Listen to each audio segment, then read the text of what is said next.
কোনো এক রাতে হজরত ওমর রাদিয়াল্লাহু তাআলা মোমবাতি জ্বালিয়ে দেশের কোনো কাজ সম্পাদন করছেন। ঠিক এমন সময়ে হজরত ওমরের পরিবারের কিছু সদস্য তার কাছে আগমন করলেন। কিন্তু মজার বিষয় হলো, ঠিক তখনই হজরত ওমর রাদিয়াল্লাহু তাআলা তার মোমবাতিটি নিভিয়ে দিলেন এবং সাথে সাথে আরেকটি মোমবাতি জ্বালিয়ে দিলেন। এরপর অতিথিদের খোঁজখবর নিতে লাগলেন। মেহমানদের থেকে কৌতূহলী এক ব্যক্তি ওমর রাদিয়াল্লাহু তাআলাকে জিজ্ঞেস করলেন, হে আমিরুল মুমিনিন, আপনি আমাদেরকে দেখে কেন আগের মোমবাতিটি নিভিয়ে দিলেন এবং নতুন করে এই বাতিটি জ্বালালেন?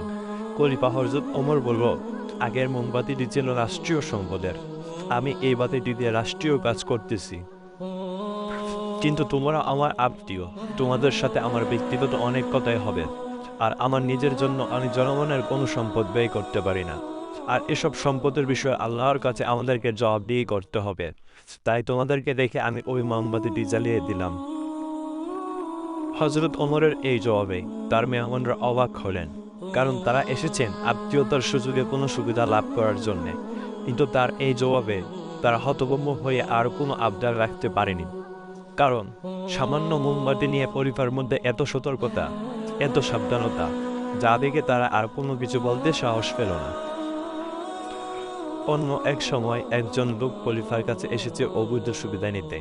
খলিফার হাতের কাছে কিছু কাঠ ছিল, আর খলিফা ওমর তখন ওই কাঠে আগুন জ্বালালেন এবং বললেন, এখানে কিছুক্ষণ হাত রাখো, তারপর তোমার অনুরোধ আমি রাখার চেষ্টা করব।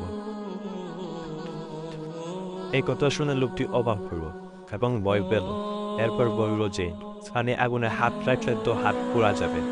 এরপর ওমর রাদিয়াল্লাহু তাআলা বললেন, তুমি সামান্য এই আগুনকে ভয় পাচ্ছ, অথচ তুমি আমাকে ওই কঠিন দুজকে চিরতরে নিক্ষেপ করতে চাচ্ছ। তারপর লোকটি তার নিজের ভুল বুঝতে পারলেন।